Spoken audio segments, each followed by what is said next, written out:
Subscribe to the channel now. New stories every day. Let's get started.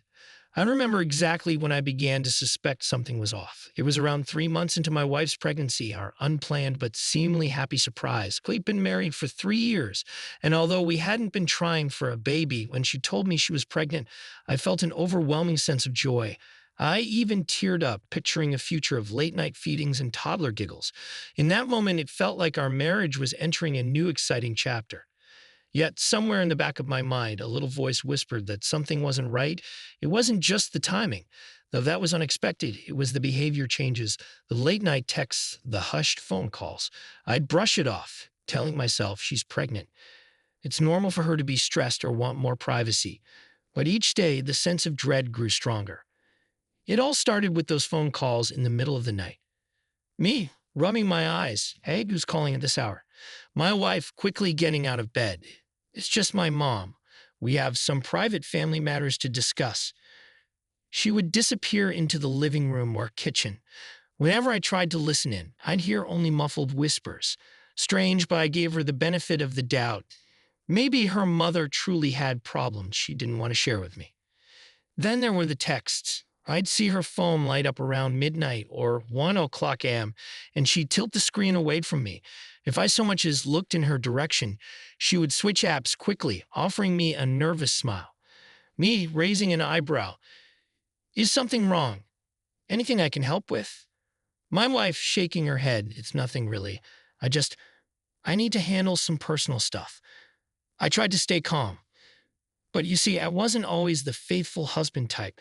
In a previous relationship long before my wife, I cheated. I know exactly how people act when they're hiding something. The secret smiles at their phone, the random bursts of affection to cover guilt, the sudden need for privacy. It's a pattern I recognize. Maybe it was my karma that I'd married someone who was doing the same to me. Soon, her late nights at work became more frequent, even though I'd tell her, you need to rest. You're pregnant. Why stay so late at the office? My wife, shrugging. I'm swamped with deadlines. Don't worry. I know my limits. But it never added up. On more than one occasion, a coworker of hers would mention in passing that the office had closed early or that there hadn't been any urgent deadlines. Alarm bells began to ring even louder. Then, about a month later, by this time, she was well into her second trimester. I found a way into her phone. I'm not proud of it. I know it's a betrayal of privacy, but I felt desperate. My suspicions were driving me insane, and she'd shown zero transparency. So I unlocked her phone when she was in the shower. What I found confirmed my worst fears. Her texts with a man I barely remembered meeting once at a social event were not just friendly or flirty. They were blatantly romantic. He addressed her with pet names, asked about her day, her mood, her cravings.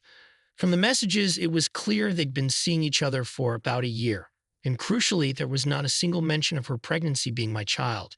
No mention of me at all. Me, reading the text, heart pounding. Come over tonight, we can order takeout and watch a movie. Miss you. Good luck at your OB appointment tomorrow. It was as if they were living a parallel life. In her messages, she wrote, I'll try to come by after dinner with him. Him. That's how I was described, not by name, not even as a friend, just him. I put her phone down, my hands shaking. I felt a tidal wave of betrayal and shame, but a tiny part of me dared to hope. Maybe the baby is still mine, and she's just messing around. Maybe it's not physical. Maybe it's an emotional affair. I was grasping at straws, but I couldn't face the idea that the child might not be mine. Afterward, I found any excuse to leave the house. I felt unable to be in the same room with her without imagining her with him.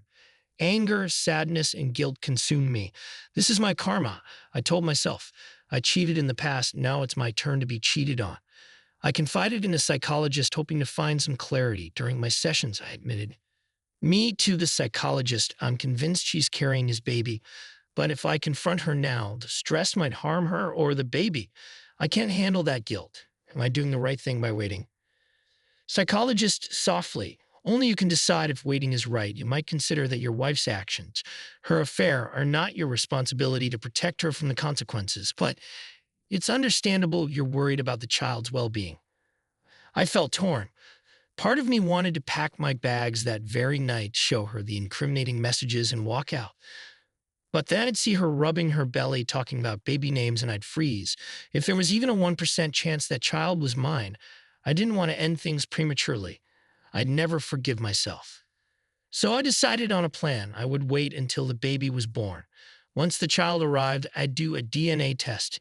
If it was mine, maybe I'd try to rebuild something, though I doubted I could ever trust her again. If it wasn't, I would leave. Living in a silent storm. The next 3 months were pure torture. She'd come home from her late shifts, and I'd pretend to be asleep. She probably thought I was clueless, continuing her secret rendezvous with the other man. I'd watch her stomach grow, see the glow on her face, and I'd picture someone else's DNA forming that little life inside her. My nights were plagued by nightmares, images of her in another man's arms, the baby looking like a total stranger. Yet I faked a smile. My wife, yawning, "I'm so tired. Can you help me with my shoes?" Me, forcing cheerfulness, of course. "Anything for you, our little one." She'd smile gratefully, and I'd wonder how she kept a facade so perfectly in place. Even if she was uncertain about the baby's paternity, she never let it slip. A few times, I'd muster the courage to drop hints. Me, carefully. "Have you told your friends about the pregnancy?" My wife, "Some of them, sure. Why?" Me, hesitating, just wondering if the baby's father figures in that circle of friends, like if they're excited or anything. My wife, raising an eyebrow, "Why on earth would you ask that?" I played off, shaking my head, telling her it was just random curiosity, but inside, I raged at her feigned ignorance. The birth. The day finally came. She went into labor in the early morning, and I rushed her to the hospital. My mind was a whirlwind of conflicting emotions. I was genuinely scared for her safety. Childbirth is no joke, and I wanted everything to be okay. Yet I couldn't ignore the overshadowing thought, this baby might not be mine. She gripped my hands so tightly during contractions, I felt like my bones would snap. My wife, panting, tears in her eyes, "Stay with me, please. Don't go anywhere." Me, voice shaking, "I'm right here." Despite everything, I stayed by her side, coaching her through breathing, fetching ice chips, and when I heard the newborn's first cries, a tremor of joy and heartbreak coursed through me. I watched them place the baby in her arms, and she looked at me with tears and a radiant smile. My wife, voice trembling, "Look, our baby, we did it." I bit my lip. Perhaps the doctors or the nurses assumed I was choked up out of pure happiness, but inside I was thinking this might not be my child. I forced myself to hold the baby, even as I wondered whose features I was seeing in that tiny face. The confrontation, "We brought the baby home, our baby," she kept saying. But after about a week, once she had recovered enough to move around, I took a deep breath and approached her in the living room. The baby was sleeping in a bassinet nearby. Me, quietly but firmly, "I need to talk to you. It's important." My wife, frowning in concern, "Of course, what's going on?" Me, "I know about your year-long affair." She froze. Her lips parted, but no words came out. I saw panic in her eyes, and her face paled. My wife, I don't know what." Me, cutting her off. "Stop. I got into your phone months ago. I've seen the messages. I know you were with someone else." She let out a shaky breath, tears forming at the corners of her eyes. My wife, "I can explain." Me, "Explain what?" "That you've been sleeping with another man for a year. That you got pregnant and you never even told him or me the truth about who the father might be." She buried her face in her hands, sobbing. Part of me ached to comfort her, but anger surged forward, crushing any sympathy I had left. My wife, voice muffled, I'm so sorry. I didn't want to lose you. I knew how much you wanted to be a father, and I was scared." Me, bitterly, "So you decided to lie to both of us. I guess you thought if the baby turned out to be mine, you'd never have to tell me at all." She looked up, and I could see desperation in her eyes. My wife, "I love you. I never planned for this to happen. Just one thing led to another, and by the time I knew I was pregnant, it seemed too late. I couldn't handle the fallout." Me, "So you forced me to live with the false belief that this was my child, and if the DNA test proves otherwise." She flinched at the mention of a DNA test. My wife, "What do you mean?" Me, steeling myself. "I've already arranged for one. We'll have the results soon. If it's my child, I'll decide what happens next. If it's not, I'm leaving. Tears streaked down her face as she glanced at the sleeping baby. My wife, can't we talk this through? Think about the baby. She needs a father. Me, then maybe you should have thought about that before you slept with him. I turned on my heel, marched up the stairs, and closed myself in the guest room. She banged on the door, calling my name, but I ignored her. After everything I'd endured, I needed space. The aftermath. My decision. The DNA results arrived within days, and they confirmed what my gut had been telling me. I was not the father. I can't describe the crushing finality of reading those words. At that moment, it felt like the ground had been yanked out from under me. All those months of silent hope that maybe somehow I was wrong gone in a second. That evening, I calmly packed my things. I didn't yell or scream or throw accusations because it felt pointless. Me, as my wife stands in the doorway, crying, I'm leaving. I can't do this anymore. My wife, sobbing, please don't go. We can figure something out. I'll end things with him. I'll. Me, it's too late. You've lied. You've manipulated me. And you brought another man's baby into my life. This is beyond fixing. She reached out to touch my arm, but I stepped back. My wife. What? The baby. She needs a father. He won't care for her. You know he won't. I'm begging you. Me, voice trembling with anger and sorrow. That's not my responsibility anymore. Maybe your lover can help you raise her. Maybe he won't. But you make this choice. I slung my duffel bag over my shoulder and headed toward the front door. My wife, what am I supposed to say to my friends, to my family? They'll hate me. I gave a mirthless laugh. Me, maybe you'll tell them I cheated, that I abandoned you. That's usually how these things go, right?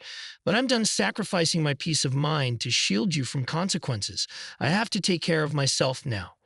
With that, I left. I climbed into my car, started the engine, and pulled away from the life I thought I had. Looking in the rearview mirror, I saw her standing on the porch, tears streaming down her cheeks, her newborn baby crying inside. And while a part of me felt guilt, heartbreak, and a twisted sense of protectiveness, the overwhelming emotion was relief. Finally, I was free from this charade. Epilogue, my new resolved days have passed. I'm staying at a friend's place for now, focusing on therapy, on healing from the betrayal. Sometimes I remember the baby's tiny hands, the soft coos I heard late at night, and my chest tightens with a pang of sadness for a child who the end isn't mine. It's not easy. My soon-to-be ex-wife leaves messages on my phone, sobbing, apologizing, or making excuses for why she fell into another man's arms. I ignore them for now. I've decided my well-being comes first. I learned a hard lesson about trust and deception. It's ironic, my own past mistakes taught me the warning signs, but I still got caught off guard, blinded by love and the idea of fatherhood. I'm not sure what the future holds. Maybe one day I'll meet someone who values honesty above all else. Maybe I'll be a father for real to a child that's undeniably mine. Until then, I'm taking life one day at a time, reminding myself that leaving was the only way to preserve my sanity. And in my darkest moments, I can't help but think, maybe this was karma, but I survived, and I won't let it define the rest of my life.